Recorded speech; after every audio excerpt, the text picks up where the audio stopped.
harvested lychees from my tree, from the back, and harvested the green mango, which is about, I'm just gonna get this ripe.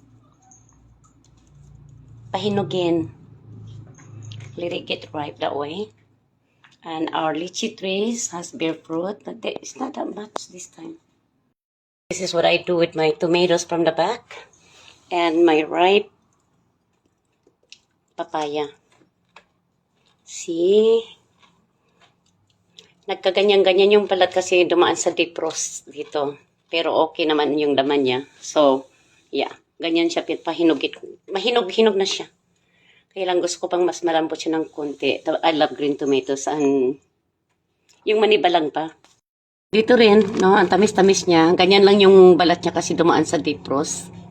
Nang nagkaroon kami ng malamig na panahon. So, yeah. Isa yan sa... Ang dami ko nang binigay sa kapitbahay ko mga ang sarap ng to. Ang tamis-tamis talaga.